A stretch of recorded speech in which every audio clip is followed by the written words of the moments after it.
2022 সালে রিলিজ হওয়া এই স্যামসাং গ্যালাক্সি A53 তে আছে 6.5 ইঞ্চির একটা সুপার অ্যামোলেড ডিসপ্লে, যার রিফ্রেশ রেট হলো 120 হার্জ, 5000 মিলিঅ্যাম্পিয়ার একটা ব্যাটারি আছে। ইভেন এখানে 4টা ক্যামেরা সেন্সর দেখতে পাচ্ছেন। এবং এই ফোনটা যখন নতুন ছিল তখন কিন্তু প্রায় 50,000 টাকা দাম ছিল, এবং এখন মাত্র 19,500 টাকায় আপনারা প্রিয়ন ডিভাইসগুলো Mahi mobile A to Z থেকে কিনতে পারবেন। তবে 2 বছরেরও বেশি পুরাতন এই ডিভাইসটা আপনার এই দাম দিয়ে কেনা উচিত হবে কিনা, নাকি 19,500 টাকায় কোনো নতুন ডিভাইস কিনা আপনার জন্য বেটার হবে, সেই উত্তরটাই কিন্তু আজকের ভিডিওতে পেয়ে যাবেন। তবে মূল ভিডিও শুরুর আগে যেমনটি বলছিলাম, আপনারা কিন্তু Mahi mobile A to Z এই ফোনটা কিনতে পারবেন। যে কোনো ব্র্যান্ড নিউ ফোন কেনেন, প্রিয়ন ফোন কেনেন, আপনার হাতের ফোন এক্সচেঞ্জ করেন, তাদের সাথে কন্ট্যাক্ট করতে পারবেন। যমুনা ফিউচার পার্ক, বসুন্ধরা সিটিতে তাদের শোরুম আছে। ইভেন আপনারা ঢাকার বাইরে থাকলে কিন্তু কুরিয়ার করেও তাদের কাছ থেকে প্রোডাক্ট নিতে পারবেন। এই ভিডিওর ডেসক্রিপশনে বিস্তারিত দেওয়া আছে, যাদের দরকার ওখান থেকে কন্ট্যাক্ট করে নিন। ফার্স্ট অফ অল, এই ফোনটা কিন্তু ভেরি ইউনিক একটা ডিজাইন আছে। তবে এখনকার ডিজাইন যেমন মডার্ন একটা বক্সিয়ার টাইপের লুক সব ফোনেই দিচ্ছে, সেই জিনিসটা কিন্তু এখন নাই, অর্থাৎ এই সময়ের সাথে এটা কোপ আপ করতে পারতেছে না। বাট স্টিল এই ফোনটা বেশ বড় সড়ো হইলেও হাতের মধ্যে ধরে বেশ কমফোর্টেবল আছে এবং বেশ লাইট ওয়েট কিন্তু এটা ফিল হয়। এবং পিছনে যে ক্যামেরা বামটা আছে এটাও কিন্তু ব্যাকগ্রাউন্ডের সাথে খুব সুন্দরভাবে ব্লেন্ড করা।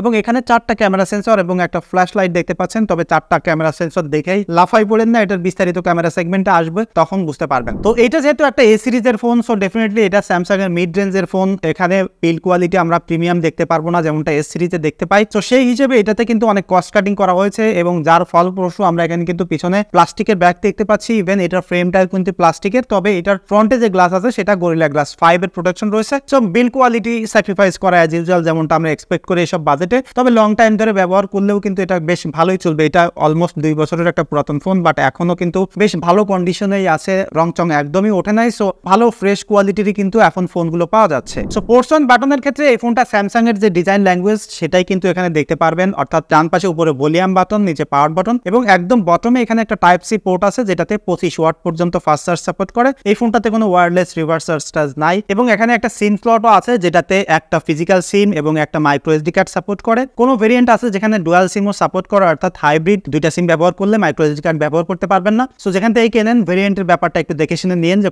কয়টা সিম আসলে ব্যবহার করতে পারতেছেন। তাছাড়া এই ফোনটাতে একটা স্টিরিও স্পিকারও আছে, সাউন্ড কোয়ালিটি দারুণ আছে, সাউন্ড কোয়ালিটি নিয়ে প্রবলেম হবে না, অর্থাৎ মিডিয়া এনজয় করতে গেলে যথেষ্ট ভালো এখানে সাউন্ড কোয়ালিটি প্রোভাইড করে। এবং একদম উপরে কিন্তু এখানে একটা নয়েজ ক্যান্সেলিং মাইকও রয়েছে, সো কথা বলতে গেলেও কিন্তু দারুণ এক্সপিরিয়েন্স এই ফোনটা দিয়ে পাওয়া যায়। এবং ফোনটার ফ্রন্ট থেকে দেখলে ডেফিনেটলি আপনার ভালো লাগবে, বিকজ এটা একটা স্যামসাং এর ফোন এবং এখানে সুপার অ্যামোলেড ডিসপ্লে আছে। ডিসপ্লে যেটা এখানে দেখতে পাচ্ছেন এটা কিন্তু ম্যাসিভ 6.5 ইঞ্চির একটা সুপার অ্যামোলেড ডিসপ্লে, যার রিফ্রেশ রেট 120 হার্টজ পর্যন্ত যাইতে পারে, এবং ব্রাইটনেস যা আছে তা আউটডোরে মোটামুটি চালায় নেওয়া যায়, একদম বেস্ট না। তবে স্যাডলি এটা ইউটিউবে ফুল এইচডির বেশি ভিডিও প্লেব্যাক করতে পারে না, এইচডিআর সাপোর্ট করে না। এবং তাছাড়া কিন্তু ডিসপ্লের ভিউইং এক্সপিরিয়েন্সটা দারুণ আছে। উপরে ছোট্ট একটা ক্যামেরা কাট আউট দেখতে পাচ্ছেন, এখানে 32 মেগাপিক্সেলের একটা সেলফি ক্যামেরা আছে, যেটাতে ফেস লকও সাপোর্ট করে। এবং একদম নিচের দিকে এখানে একটা অপটিক্যাল ফিঙ্গারপ্রিন্ট সেন্সর আছে। এটা অ্যাকুরেট আছে, বাট এটা একটু স্লো, আর অ্যানিমেশনটার জন্য আরো বেশি স্লো মনে হয়, অর্থাৎ এবং ক্লিক করলে বেশ খানিকটা ডিলে মনে হয় এটা আনলক করতে গেলে। তবে চিন বেজেলটা এখনকার সময়ের সাথে সাথে খানিকটা বড় লাগে, সেটা তো ডেফিনেটলি এখানে দেখেই বুঝতে পারতেছেন। এটা কিনতে গেলে এই জায়গায় আপনাকে স্যাক্রিফাইস করতে হচ্ছে। এই ফোনটাকে পাওয়ার করতেছে একটা অক্টাকোর প্রসেসর, যার মডেল হলো Exynos 1280, এবং এর সাথে 6GB র্যাম রয়েছে, আর UFS 2.0 একটা স্টোরেজ টাইপ রয়েছে। এটা হলো 128GB ভেরিয়েন্ট। তবে ভালো ব্যাপার হলো এখানে কিন্তু এখন একদম লেটেস্ট যে One UI চলতেছে 6.1 সেটাই রান করতেছে, এবং এই ফোনটা কিন্তু Android 16 পর্যন্ত মেজর আপগ্রেড পাবে। সো এখন ইউজ করলে আরো 2 বছর একদম অনায়াসে এটাতে আপনি সফটওয়্যার সাপোর্ট পাচ্ছেন। এবং এইসব বাজেটে স্যামসাং ফোন কেনার এটাই একটা প্লাস পয়েন্ট যে লং টাইম ধরে সফটওয়্যার সাপোর্ট পাওয়া যায়, পারফরমেন্সও লম্বা সময় ধরে এটা ড্রপ করে না। এই ফোনটা নর্মালি ব্যবহার করতে গেলে, সোশ্যাল মিডিয়া ব্রাউজ করতে গেলে, একটু ক্যামেরা ওপেন করলে যথেষ্ট স্মুথলি চলে, 120 হার্টজের রিফ্রেশ রেট আছে। তবে এই ফোনটা একটু স্লোয়ার মনে হয় এখনকার এইসব বাজেটে নতুন ফোনের থেকেও। তার কারণ হলো এটা যে স্টোরেজ টাইপ রয়েছে সেটা অনলি UFS 2.0, যে কারণে অ্যাপস ওপেনিং ক্লোজিংটা একটু স্লোয়ার হয়, কারণ এটা রিড রাইট স্পিডটা কম থাকার কারণে। তবে যখন আপনি একবার অ্যাপসের মধ্যে ঢুকে যাচ্ছেন তখন কিন্তু এটা যথেষ্ট স্মুথলি চলতেছে, যে কারণে এখনকার একদম ব্র্যান্ড নিউ ফোনের সাথে কম্পেয়ার করলে এটা ডেইলি লাইফেও পারফরমেন্সে আসলে অতটা ভালোভাবে কোপ আপ করতে পারবে না। বাট স্টিল এটা কিন্তু একদম স্লো ফোন নয়, বাট যদি হাই হোপ নিয়ে কিনেন তাহলে কিন্তু এটা দিয়ে আপনি হতাশ হবেন। তবে এই প্রসেসরটার র পারফরমেন্স কিন্তু একদমই খারাপ না। এখানে বেঞ্চমার্ক দেখে আপনারা যেমনটা দেখতে পাচ্ছেন যথেষ্ট ভালো স্কোর কিন্তু অন্তত বেঞ্চমার্ক এবং গিগবেঞ্চে করতে পেরেছে। এবং লাইট গেমিং করার জন্য মোটামুটি এটাতে গেমিং করা যায়। এটা এটা পাবজিতে স্মুথ হাই সেটিং পর্যন্ত সাপোর্ট করে, তবে এর থেকে ভালো গেমিং ফোন কিন্তু এই বাজেটে পাওয়া যায়। আপনি যদি IQ Z9X এ যান বা আপনি যদি স্যামসাং গ্যালাক্সি M35 এ যান, সেগুলোও কিন্তু যথেষ্ট ভালো, তবে দাম কিন্তু 2-1000 টাকা এটা থেকে বাড়াইতে হতে পারে। সো গেমিং করার জন্য এটা আসলে আইডিয়াল না এই বাজেটে, ইভেন পারফরমেন্স সেগমেন্টেও আসলে মোটামুটি চালিয়ে নেওয়া যায়। তবে যদি ক্যামেরাতে আসি, এইটার পিছনে কিন্তু একদম একগাদা সেন্সর দেখতে পাচ্ছেন, 4টা সেন্সর টু বি এক্সাক্ট, এবং এখানে মাত্র 2টা সেন্সর হলো কাজের, আর বাকি 2টা হলো একটা ম্যাক্রো সেন্সর আর ডেপথ সেন্সর। তবে মেইন যে সেন্সরটা আছে সেটা 64 মেগাপিক্সেলের একটা সেন্সর, যেখানে ওআইএস সাপোর্ট করে, আর একটা হলো 12 মেগাপিক্সেলের ultra wide sensor. So Samsung এর একটা ভালো জিনিস হলো যে তাদের সব ফোনগুলোতে একটা সিমিলার লেভেলের কালার টোন প্রোভাইড করে, পিকচার কোয়ালিটি খুবই অ্যাগ্রেসিভ লেভেলের ডাইনামিক রেঞ্জ ক্যাপচার করতে পারে। এখানে যে 2টা সেন্সর আছে ডিফল্ট, সেখানে 0.5x,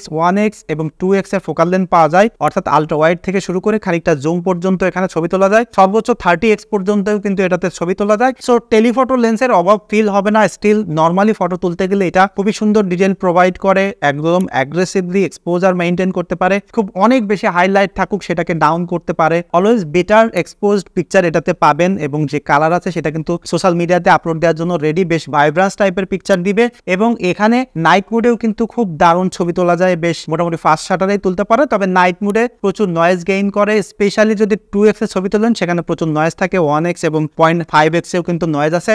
এবং এটাতে পোর্ট্রেট তোলা যায় 1x এ, অর্থাৎ যে মেইন সেন্সর আছে সেটাকে কোনো প্রকার ডিজিটালি জুম করা যায় না, বাট পোর্ট্রেটের quality really amazing, edge detection এবং ব্লার এত সুন্দর, এবং কালারও কিন্তু যেমনটা বলছিলাম সোশ্যাল মিডিয়াতে আপলোড দেওয়ার জন্য একদম রেডি থাকবে। এইটা পোর্ট্রেট তোলার জন্য লো লাইটেও কিন্তু ভালো, বাট যে একটাই সংকট সেটা হলো এটার ফোকাল লেন্থ, এবং স্যামসাং কিন্তু এখনো F55 এও ডিজিটালি জুম করতে দেয় না। সো ডেফিনেটলি এই ফোন কিনতে গেলে, পোর্ট্রেট তুলতে গেলে যে ফোকাল লেন্থের জায়গায় আপনাকে স্যাক্রিফাইস করতে হবে, বাট সেলফির জন্য কিন্তু 32 মেগাপিক্সেলের একটা সেন্সর এখানে আছে, বেশ ওয়াইড একটা ফোকাল লেন্থ দেয় এবং বেশ অ্যাগ্রেসিভ ডাইনামিক রেঞ্জ এটা ক্যাপচার করতে পারে। আমার পিছনের দেখেন একদম ডিরেক্ট সানলাইটও আছে, সেগুলো কত সুন্দরভাবে এটা ব্যালেন্স করতে পেরেছে। এবং স্যামসাং এর ফোনগুলোর এই একটা জিনিস আমার খুব ভালো লাগে, খুব সুন্দর ওয়েল এক্সপোজড পিকচার দেয়, normal selfie, portrait selfie, night মোডের সেলফি, অলওয়েজ কিন্তু এটা ভালোভাবেই সময়ের সাথে সাথে কোপ আপ করতে পারে। এবং এইটাতে সর্বোচ্চ 4K 30 ফ্রেম পর্যন্ত শুট করতে পারবেন ভিডিওতে, এবং যে ফোকাল লেন্থ আছে সেটা কিন্তু ওয়াইড থেকে শুরু করে জুমে যাইতে পারতেছেন। তবে এই মিড রেঞ্জের ফোনগুলোর স্যামসাং এর যে দোষ সেটা হলো আলট্রা ওয়াইড থেকে যখন মেইন লেন্সে আপনি শিফট করবেন সেখানে প্রায় 1 সেকেন্ডের একটা ডিলে পাওয়া যায়, কথা বলতে থাকলেও কন্টিনিউয়াসলি সেখানেও একটা কাট আউট হয়ে যায়। সো এই জিনিসটা আসলে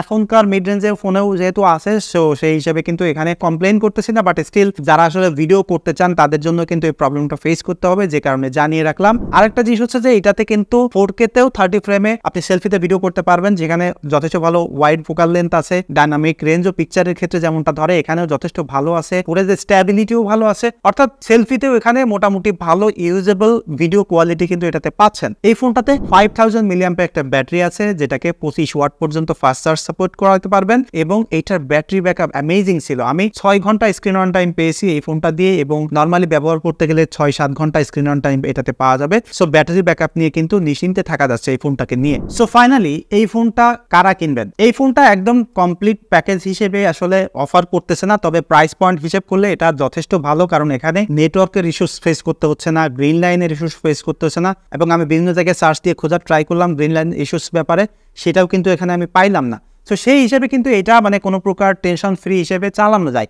বাট যদি মনে করেন যে এর থেকে বেটার ক্যামেরা আপনার দরকার, তাহলে ডেফিনেটলি পিক্সেল 6a বা পিক্সেল 6 এ যাইতে পারেন, সেখানে কিন্তু আবার নেটওয়ার্কের ইস্যুস আছে। আবার যদি স্যামসাং গ্যালাক্সি S20 তে যান, সেটা কিন্তু এটার থেকে অনেক বেটার, ইভেন ওই বাজেট রেঞ্জের সব থেকে বেস্ট, বাট ওই ফোনটাতে কিন্তু প্রচুর পরিমাণে গ্রিন লাইনের ইস্যুস আছে। তাছাড়া আপনারা চাইলে ব্র্যান্ড নিউ ফোন কিন্তু নিতে পারেন। এই বাজেটের থেকে যদি আরও 2-3 হাজার টাকা বাড়ায় আপনি স্যামসাং গ্যালাক্সি M35টা নিতে পারেন ব্র্যান্ড নিউ, সেইটা কিন্তু একদমই বেস্ট ডিল হবে।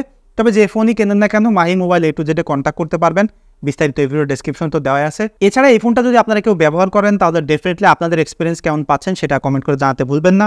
দেখা হচ্ছে পরবর্তী ভিডিওতে, ভালো থাকবেন সবাই।